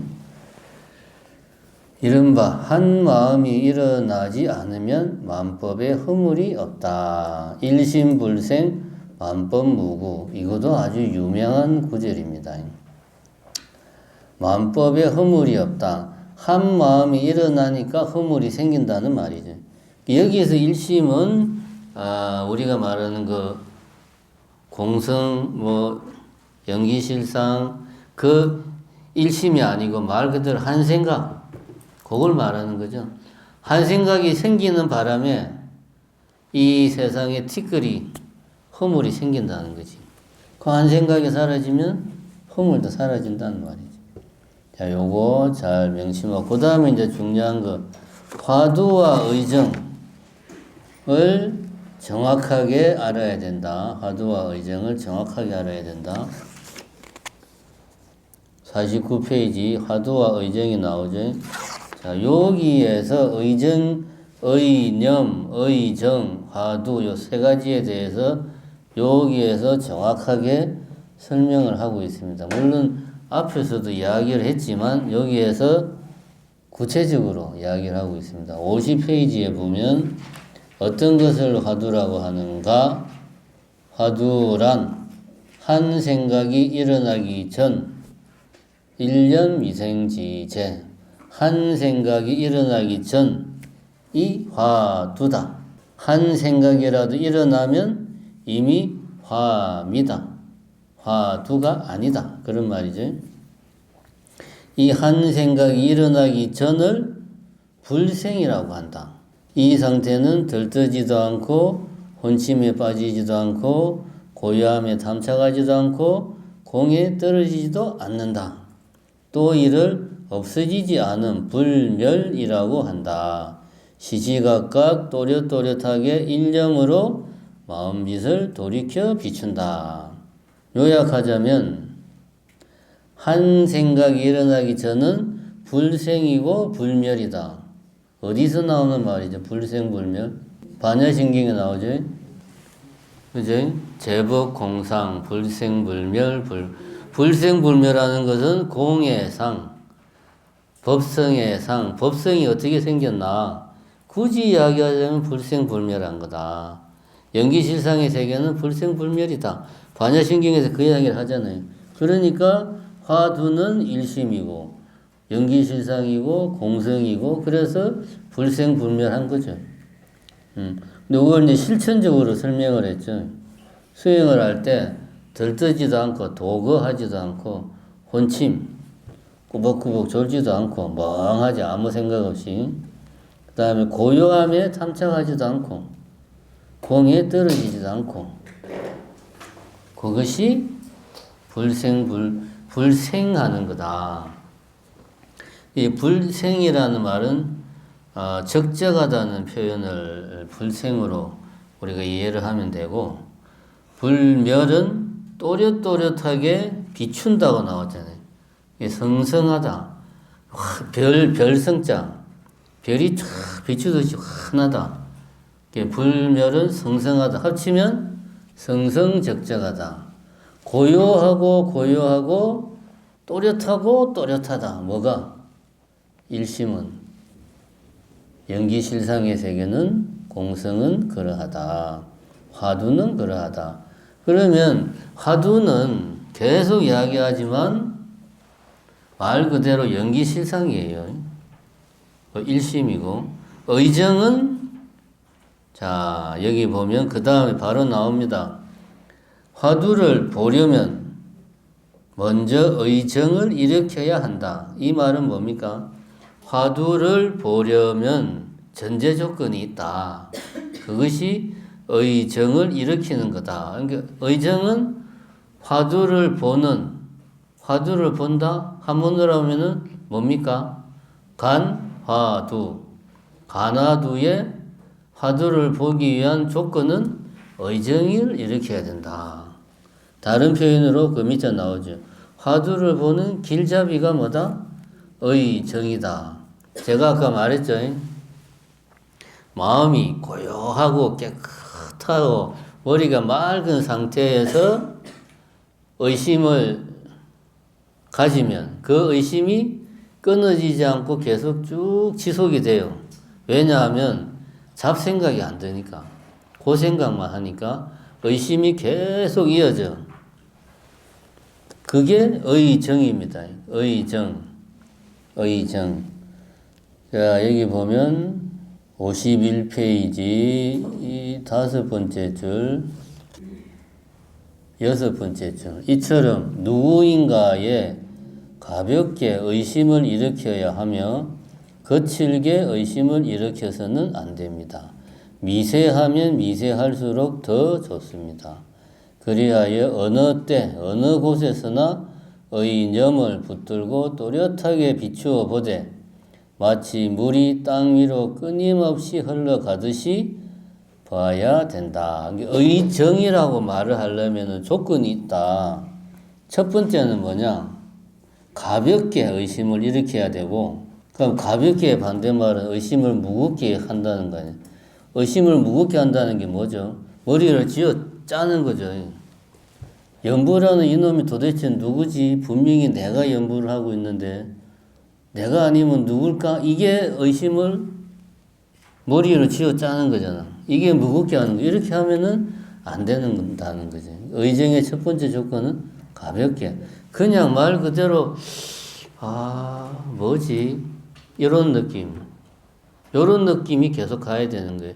살짝 뭔가 좀 있는 것 같은데 뭔가 좀 요런 느낌이 쭉 이어져야 된다는 거고, 두 번째는 어느 때 어느 곳에서나 때와 장소를 가리지 않고 의심이 계속 이어져야 된다. 세 번째는 요게 제일 중요합니다. 물이 땅 위로 끊임없이 흘러가듯이 계속 이어져야 된다. 이게 되다가 안 되다가 되다가 안 되다가 이러면 안 된다. 이게 의정이라는 것은 말 그대로 의심이, 가벼운 의심이 계속 이어지는 거예요. 이게 의정이다. 의념은 의심 그 자체. 도대체 뭐지? 하는 의심하는 그 생각을 의념이라고 그래요, 그냥. 근데 의정이라고 말하려면 이것이 가벼운 의심이 끊이지 않고 이어져야 돼. 이게 의정이 간단 없이 이어져야 화두를 볼 수 있다. 왜냐? 이 의정이 일어나는 곳이 어딘가를 내가 계속 뚫어지게 관찰을 하다 보면 어느 순간 마치 칠통의 밑바닥이 툭 떨어지듯이, 오이의 꼭지가 떨어지듯이 툭 하고 시절인연이 닿으면 연기실상의 세계가 펼쳐진다 이거죠.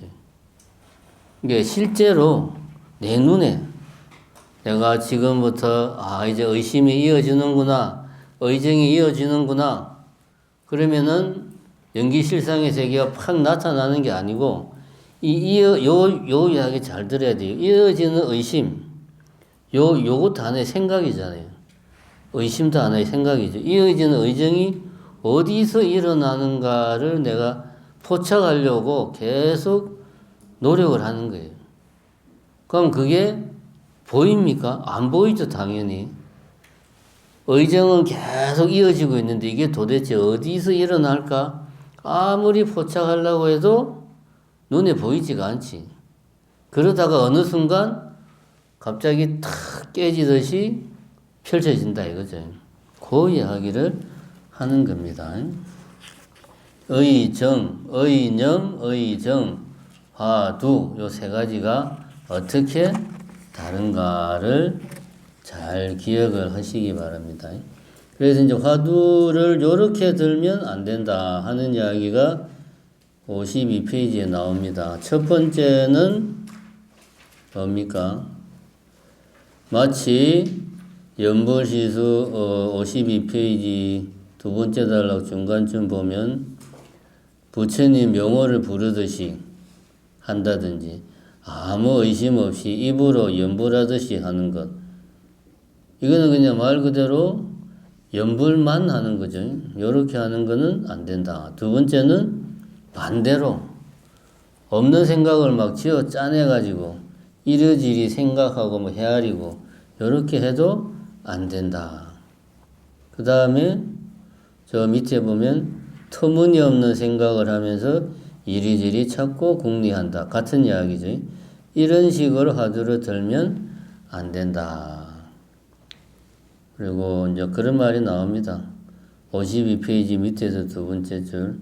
초시민이 일으키는 의념은 아주 거칠어서 문득 끊어졌다가 문득 이어지며 금방 익은 듯 하다가 금방 쓰러지니 의정이라고 할 수도 없습니다. 제가 아까 말했죠.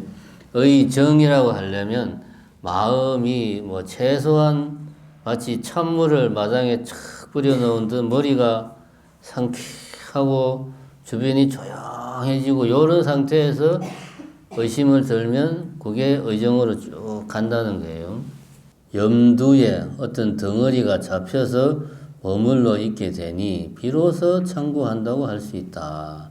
이때는 의심하지 않아도 저절로 의심이 된다. 이 단계가 나옵니다. 첫 번째는 되다가 안 되다가 익은 것도 같다가 아닌 것도 같다가 이때는 그냥 준비 단계. 이렇게 하다가 이렇게 막 열심히 쪼다 보면 어느 순간 마음의 모드가 딱 바뀌면서 마음이 고요해지고 차분해지고 머릿속이 깨끗해지는 그런 어떤 상태가 온다 이거지. 그때 의심을 딱 들면은 이것이 쭉 이어진다. 의심하지 않아도 저절로 의심이 일어난다. 그런 상태에서 화두를 들면 쭉 일어난다. 그때 그 다음에 나오죠. 몸과 마음과 세상이 존재한다는 것도 느끼지 못하게 된다. 아까 제가 이야기했죠. 그런 상태에서 하나의 생각에 집중을 하면 그 상태가 좀 오래 지속이 돼요. 그럼 지속이 되면 주변에 대한 이 바깥으로 향하는 정보가 다 차단되기 때문에 내가 지금 앉아 있는지 서 있는지 내 손이 있는지 없는지를 감각을 못해. 그 이야기입니다. 그러니까 이게 비유가 아니고 몸과 마음과 세상이 존재한다는 것도 느끼지 못한다는 게 그런 기분이라는 게 아니고 실제로 그렇게 느껴져요. 실제로. 손이 없는 것 같고 그런 느낌이 들어. 실제로. 자기 몸이 완전히 막 사라진 것 같고. 근데 그때 내 몸이 어디 갔지? 라고 생각하는 순간 어떻게 될까요? 그게 깨져버려. 그러니까 그냥 그 상태를 즐겨야 돼. 아, 내 몸이 사라졌구나. 이런 생각도 하면 안 돼. 그냥 화두만 들고 계속 있어야 돼요. 요게 그러니까 실제로 이렇게 된다는 이야기입니다. 한 덩어리 의념이 현존하여 간단 없이 이어진다.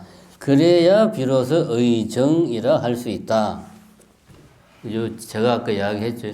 의정이라 말하려면은 의심이 아주 가벼운 의심이 끊임없이 이어져야 되는데 그렇게 되려면 마음이 고요하고 깨끗한 상태가 돼야 돼. 그게 되려면은 그렇지 못한 우리 일상적인 상태에서 엄청난 시간을 용을 써야 됩니다.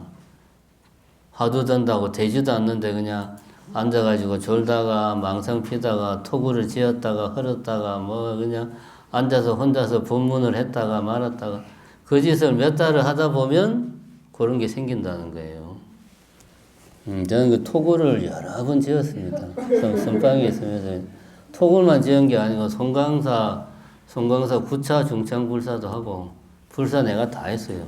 선방에 앉아가지고.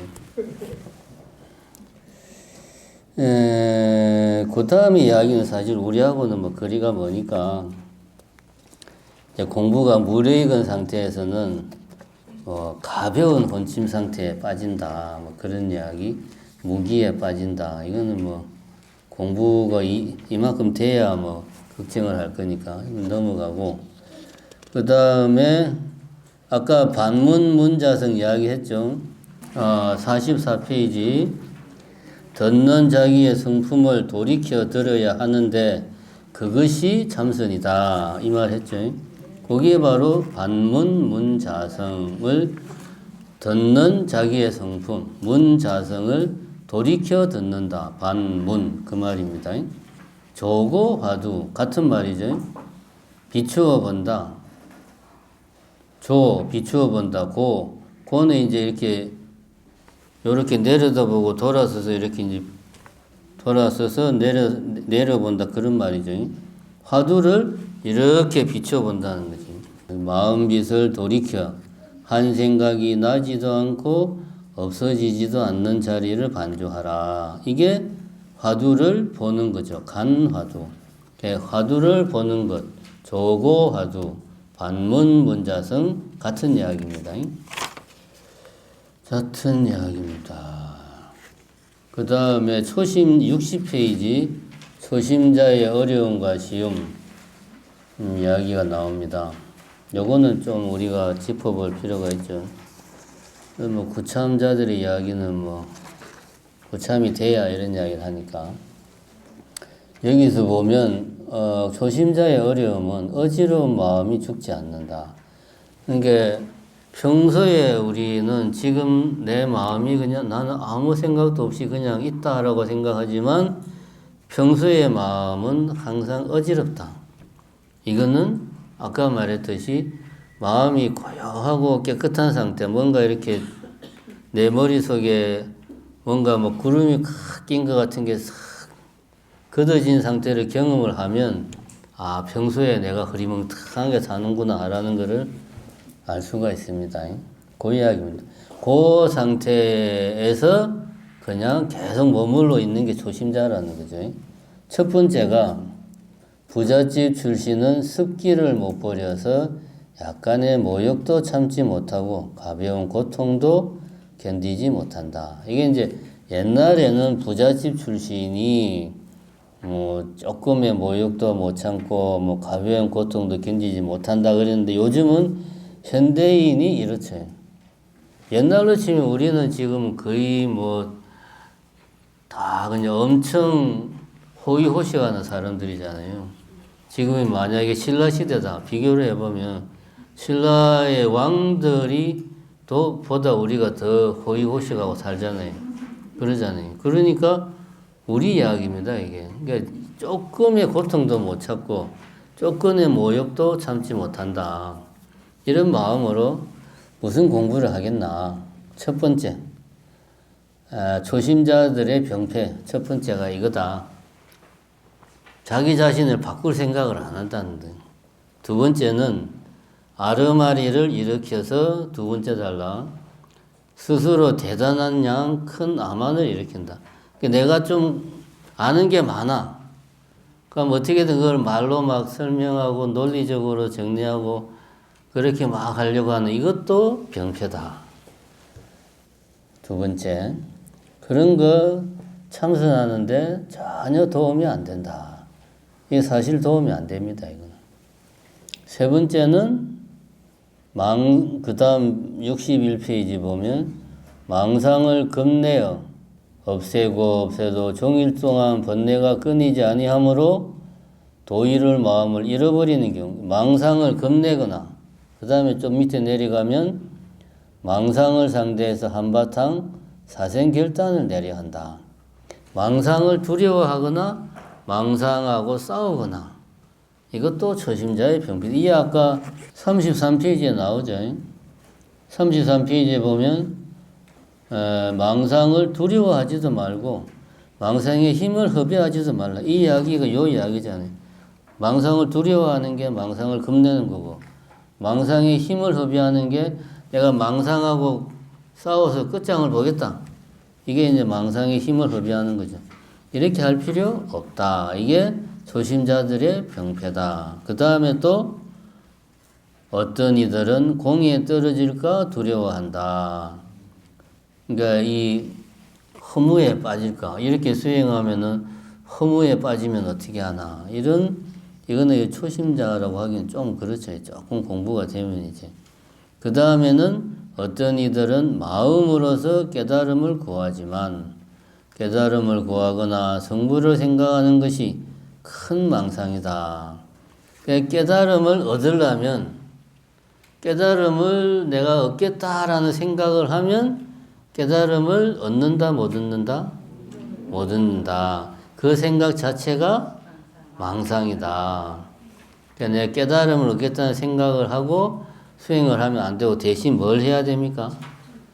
서원을 세워야지. 모든 중생들을 위해서 내가 열심히 수행하겠다. 이렇게 마음을 내야지 깨달음을 얻겠다. 이러면 깨달음을 못 얻는다. 그것 자체가 큰 망상이다. 이렇게 6개. 그 다음에 62페이지. 한두 시간 입선을 하고 환희심을 일으키지만 이거는 맹구의목이다. 어쩌다가 공부가 잘 될 때가 있어. 뭔가 된 것 같아. 이 환희마다. 그거는 그냥 어쩌다가 그렇게 눈먼 거북이 바다 한가운데서 머리를 쏙 내밀었는데 마치 나무구멍에 머리를 쏙 내미는 정도의 확률의 일인지 그거 가지고 기뻐할 필요 없다. 그런 이야기죠. 이런 병폐를 초심자들이 가지고 있다. 그러면은 어떻게 해야 됩니까?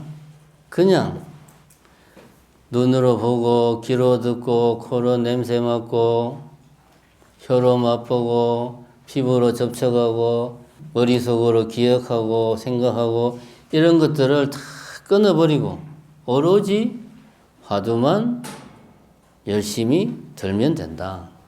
화두를 들면서 내가 화두를 잘 들어야지, 망상 피지 말아야지, 졸지 말아야지 이런 생각하면 안 되고 그냥 화두만 들면 돼요. 그냥. 다른 거 할 필요 없어요.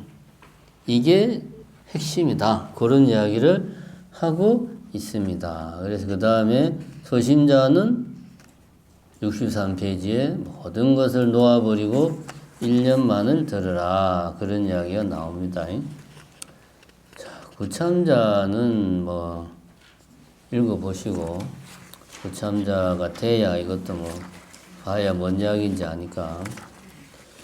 그 다음에는 뭐 같은 이야기가 반복이 되니까 요 72페이지에 보면 다시 화두를 본다라는 것을 다시 설명을 하고 있습니다. 같은 이야기지만 또다시 이야기를 하고 있으니까 한번 봅시다. 연부라는 것은 누구인가 할 때 그 누구인가를 보라. 첫 번째, 누구인가를 보라는 말은 도대체 누가 연부를 하지? 라고 의심을 하라는 말이죠. 연부를 누가 하지? 라고 연부를 하는 사람을 막 찾는 거예요. 그 말이죠. 이게 누구인가를 보라. 어디 있지? 누구인가를 보라. 누구인가를 보라는 게 뭔 말이야? 이 말이 그 말입니다. 누구일까? 의심을 하라는 말이지. 그렇게 의심을 하면 망상과 혼침이 적어질 때까지 보다가 의심을 딱 하다 보면 망상과 혼침이 줄어든다 이거야. 그래서 누구인가 이 의심이 사라지지 않을 때 곧 그 한 생각이 일어나는 것을 보라. 자, 계속 이야기를 합니다. 연부라는 놈이 누구지? 이 한 생각만 하라는 게 아니고 연부라는 놈이 누굴까라는 한 생각이 사라지지 않고 계속 이어져. 이게 뭡니까? 의정이 생겼어 내 안에. 그러면 이제는 뭘 해야 됩니까? 이 의정이 어디에서 일어나는가를 살펴봐야 된다. 그 이야기죠. 의정만 생기면 되는 게 아니에요. 의심만 하라는 게 아니지. 의심이 사라지지 아니하면 의정이 일어나면 의정의 조건이 그거잖아. 가볍게 의심하라. 언제 어디서나 하라. 간단 없이 이어지게 하라. 그거란 말이야. 의정이 쫙 생기면 그때 이 의정이 어디에서 튀어나오는가. 그거를 내가 포착을 해야 된다. 그래서 한 생각이 일어나는 것을 봐라. 어떤 한 생각? 이 연보라는 놈이 누구지? 하는 그 한 생각이 일어나는 것을 보라. 그러면 한 생각도 일어나지 않을 때가 되면 연부라는 놈이 누구지 하는 건 의정이잖아요. 그 의정이 쭉 이어지고 있는데 그 이 의정이 어디에서 튀어나오지 하고 그 의정이 튀어나오는 곳을 내가 찾아봐야 되겠어 하고 뚫어지기 보다 보면 결국은 의정도 사라지고 의정이 사라지니까 뚫어지게 보는 마음도 사라지고 한 생각이 다 모든 생각이 다 사라지는 거죠. 그 이야기입니다. 그래서 일념무생 한 생각도 일어나지 않을 때가 되면 무생이다. 이름하여 화두를 본다. 화두를 본다는 것은 일념무생이 되어야지 그 일념무생의 상태가 일념무생의 상태에서 아까 말했죠. 시제일 인연이 닿으면 그냥 일념무생이 되면 바로 깨치는 게 아니고 일념무생이 되면 시제일 인연이 닿으면 확실되어 한다는 거지. 칠통이 뭐 밑에 이런 통에 밑바닥이 쑥 빠지듯이 오이 꼭지가 툭 떨어지듯이 그렇게 확 순간적으로 깨친다. 그런 이야기입니다. 요 단계를 머릿속에 염두에 두고 이제 연부라는 놈이 누군가 하는 화두를 들라는 그런 말입니다. 이런 거를 이제 생각을 하면서 화두를 들라는 이야기죠. 이제 오늘은 실제로 화두드는 법에 대해서 우리가 공부를 했습니다. 자, 질문을 하시고 질문하시기 바랍니다. 깨우친다는 말도 본인을 안 되시면 하고 나면 다시는 또 다시 떨어지고 원래 상태로 돌아가는 거예요. 제가 의심을 많이 하는 게 아까 말씀하셨듯이 내가 깨우치고 나오면 정말 이상한 사람이 되지 않을까 하는 그런 의심이 있어요. 좀 두려움이 있습니다. 지금 모든 게 그래서 아까 마지막 중에도 말씀하신 것 같은데, 그리고 또 하나가 깨우치고 나면 계속 유지된다고 하셨잖아요. 이렇게 변화 없이. 그러면 좀 다른 사람이 되나요? 그게 이제 보통 어록을 보면 그런 말이 하거든요. 새로운 뭔가 마음을 가지는 게 아니고 다만 중생심이 사라질 뿐이다. 그렇게 표현을 해요. 그러니까 이 세상이 변하거나 내가 변하거나 그런 게 아니고 내가 가지고 있던 뿌리 깊은 어떤 뭐 습관, 고정관념 이런 것들이 이제 완전히 설 곳을 잃어버린다. 굳이 말하자면.